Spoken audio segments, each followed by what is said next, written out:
You're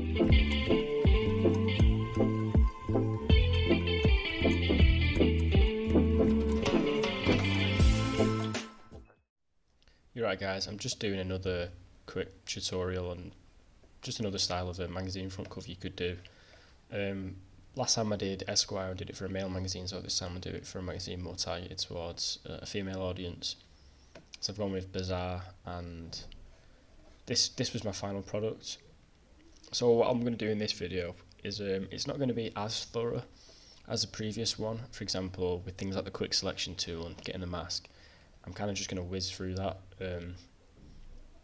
I will go over it a bit, but if you feel like you need more time on getting that, understanding that again, there should be an actual quick selection tool tutorial, basically showing you the different ways you can use it. And again, with the Esquire one I did, maybe I took a bit more time on that, I can't quite remember, but if you think this one's going a bit too fast, just go over them ones. Just to show you what I've got though, it's quite simple. Again, it's quite a simple design, there's nothing too complex with it. It's just text, shape layers, just ordered in a what looks like a magazine kind of style. The main real thing is just Zendaya and the sort of coloured versions behind her with the gradient map on. So if I go down here, just to show you first, what I'll do is I'll go through what I've done, show you the different things, and then I'll do a how-to to get this effect. So basically, this layer right here is my main Zendaya layer. If I just hide that, underneath that I've got I think four more copies of her, which I've added a gradient map to, and I've created a clipping mask. Each gradient map's clipped to the layer underneath it, otherwise it would just basically apply this colour to the entire page. So I'm just clipping it to each individual layer, and I've just kind of staggered them going back. Same colour, same each time. I've not really tweaked it or anything majorly. I've just thought it was quite a simple design, but it looks effective when you've got the one, the normal image above it. Just for something different, as opposed to just taking a flat picture of someone and putting it on. It's just another style you can do. So that's all it is really.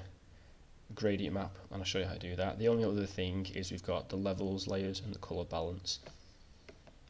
So initially, this level layer here, levels 1, I had that above everything, and you'll notice it lightens it. And when I was adjusting the levels to this, I thought this one kind of washed her out a bit.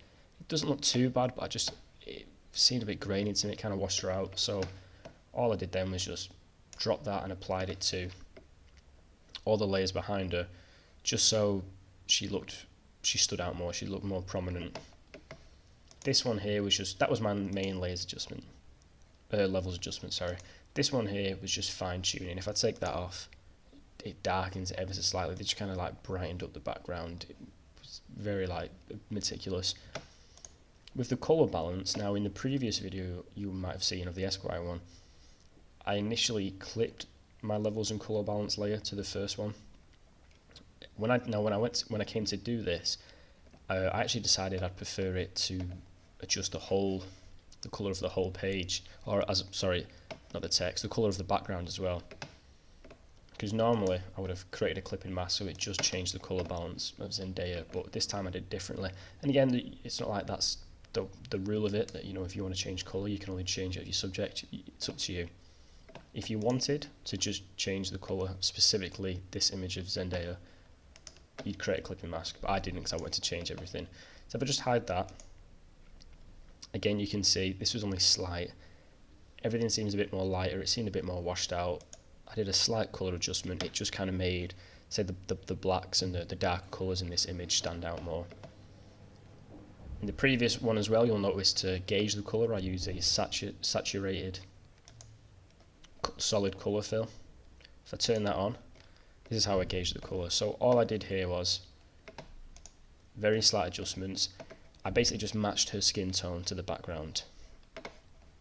If I go on my shadows and highlights, I just kind of brought in some reds and yellows, trying to get the skin tone towards the background. That's how I did that. And then on my mid-tones, I just kind of reinforced these darker colours here with the blues. The end product was this. She fitted the background a bit more, but without appearing too washed out, and the darker colours were quite prominent, which worked really well because obviously with the gradient map behind it, it was good for this to stand out. So that's what I've done with a brief talk through of what's there.